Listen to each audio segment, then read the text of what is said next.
Introducción avanzada para la familia. Ahora veremos la solución 5. Es la última parte del tema y con él concluimos el seminario. A lo largo del seminario vimos que Dios formó a la familia con un propósito, que lo representara y gobernara la tierra. El hombre solo tenía que comer, reproducirse y conquistar la tierra. Pero en lugar de comer de Dios, representado por el árbol de la vida, comió de Satanás, representado por el árbol del conocimiento del bien y del mal. Desde entonces, el hombre está impregnado de pecado, bajo maldición, por no obedecer la ley, por lo tanto, muerto para Dios. Y lejos de cumplir con el propósito de Dios, manifestarlo y gobernar la tierra,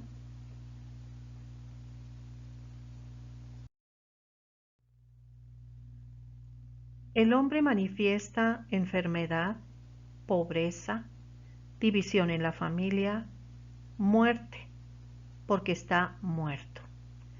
Así que el hombre necesita vida, y solo Dios puede dársela, porque Él es vida. Pero Dios no puede darle vida al hombre sin antes hacer varias cosas.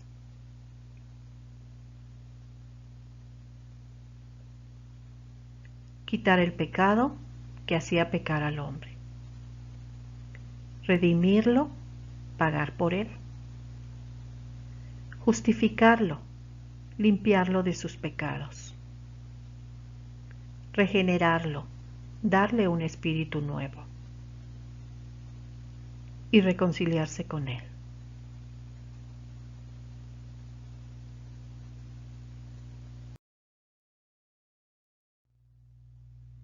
Esto solo se podía hacer sacrificando un alma pura, sin pecado, para pagar por el alma del hombre pecador. Así que Dios envió a su Hijo Jesucristo, a la semejanza de carne, pero sin pecado, para resolver el problema del hombre. El Señor Jesús, aparte de quitar el pecado, nos redimió, pagó por nuestra culpa. Nos justificó, limpió nuestros pecados. Nos regeneró, nos dio un espíritu nuevo. Nos reconcilió con Dios. Nos santificó, nos puso en Él. Nos glorifica para que nosotros glorifiquemos al Padre y cumplamos el propósito eterno de Dios.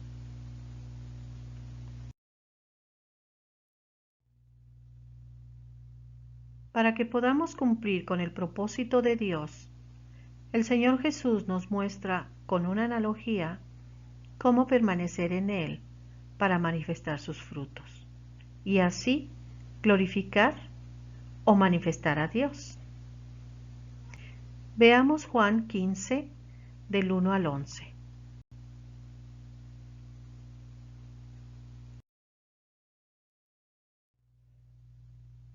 El Señor Jesús comienza diciendo en el verso 1: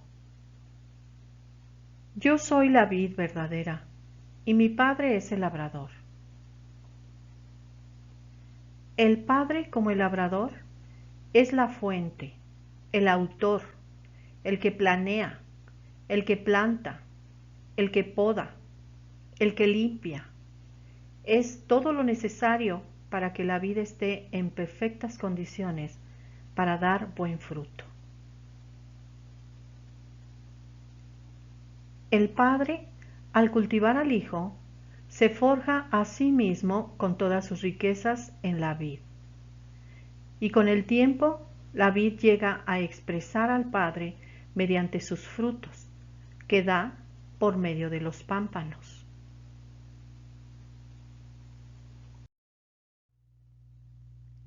Verso 2. Todo pámpano que en mí no lleva fruto, lo quitará, y todo aquel que lleva fruto, lo limpiará, para que lleve más fruto. Cuando llegamos a Cristo, nuestros frutos eran frutos de muerte, o malos frutos. Por eso es necesaria la poda.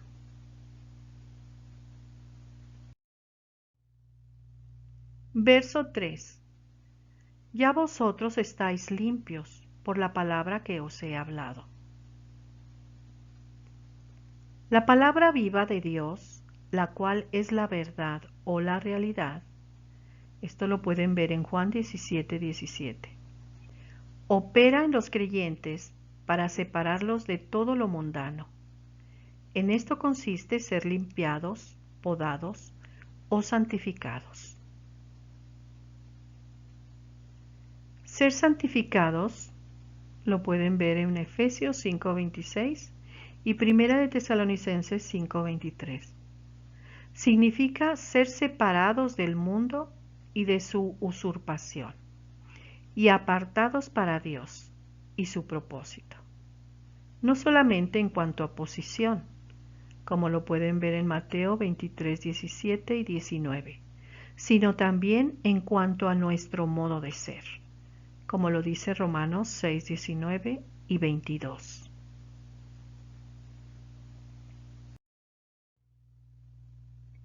Verso 4. Permaneced en mí y yo en vosotros. Como el pámpano no puede llevar fruto por sí mismo si no permanece en la vid, así tampoco vosotros, si no permanecéis en mí. Todo creyente debe saber que Cristo está en él y él en Cristo, para poder querer permanecer. Solo así estaremos aprobados para llevar fruto. De no ser así, seremos privados de participar de las riquezas de la vida divina, y nuestros frutos serían otros. Verso 5. Yo soy la vid, vosotros los pámpanos. El que permanece en mí y yo en él, éste lleva mucho fruto, porque separados de mí, nada podéis hacer. Éramos pámpanos silvestres, y por fe hemos sido injertados en Cristo. En el verso 16, el Señor Jesús dijo que Él nos ha puesto. Esto armoniza con la idea de injertar, y solo permaneciendo en Él llevaremos mucho fruto. Verso 6. El que en mí no permanece será echado fuera como pámpano, y se secará, y los recogen y los echan en el fuego y arden. Echado fuera significa que somos privados de participar de las riquezas de Cristo.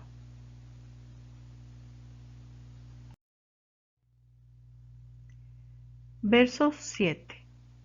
Si permanecéis en mí y mis palabras permanecen en vosotros, pedid todo lo que queréis y os será hecho.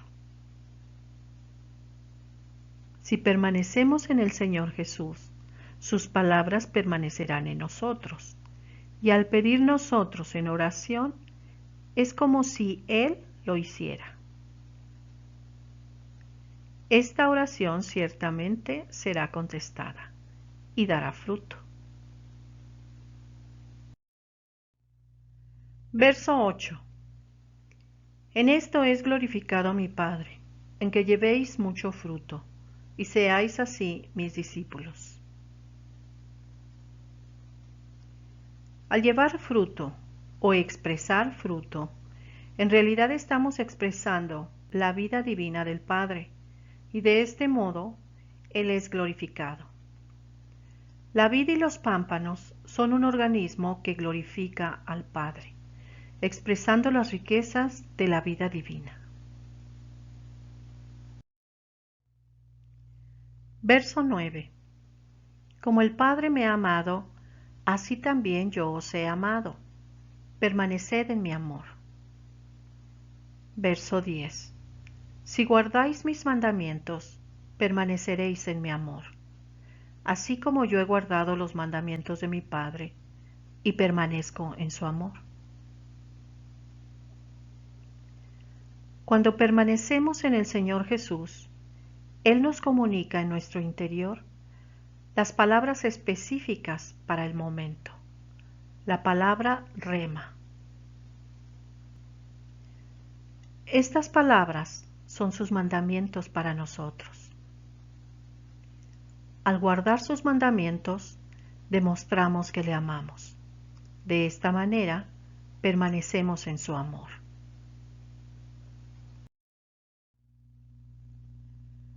Verso 11. Estas cosas os he hablado para que mi gozo esté en vosotros y vuestro gozo sea cumplido.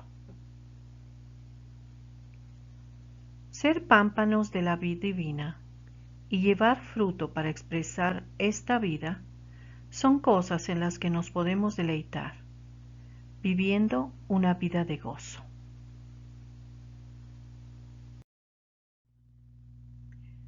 Vivir el gozo del Señor Jesús es una justicia que debemos cumplir porque Él fue quien nos escogió y nos puso en Él para expresar sus frutos.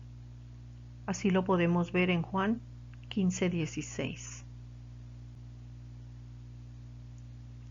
No me escogisteis vosotros a mí, sino que yo os escogí a vosotros, y os he puesto para que vayáis y llevéis fruto, y vuestro fruto permanezca, para que todo lo que pidáis al Padre en mi nombre, Él os lo dé. Sabiendo esto, solo tenemos que tomar la decisión de ser guiados por el Espíritu, porque sólo así produciríamos los frutos que glorifiquen al Padre. Así lo vemos en Juan 15:8. En esto es glorificado mi Padre, en que llevéis mucho fruto, y seáis así mis discípulos.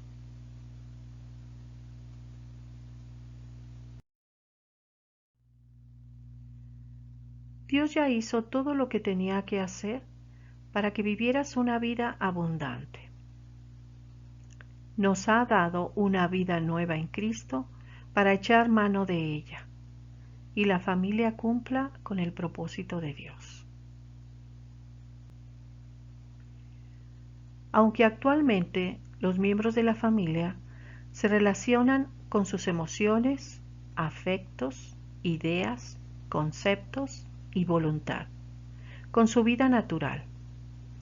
Por eso lo que vemos son pleitos, división, enfermedad, accidentes, pobreza, etc.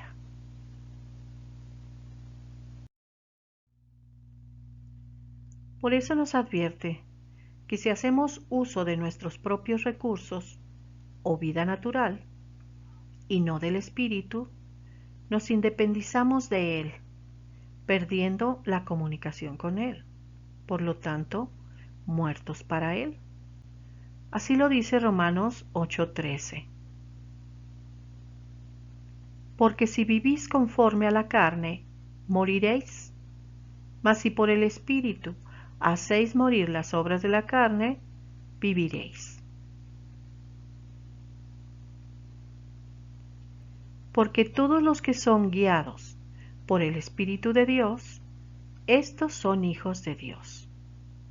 Así lo dice Romanos 8:14.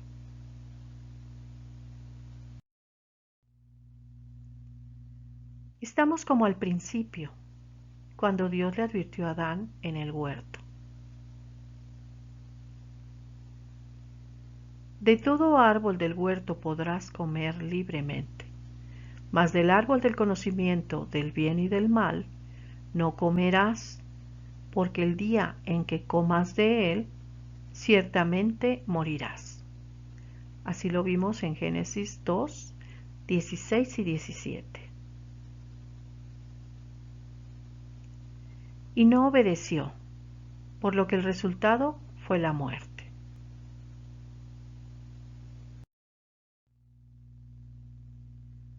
Así que, según de donde tomes los recursos para vivir hoy, es lo que tú vas a reflejar. Por tus frutos te conocerán.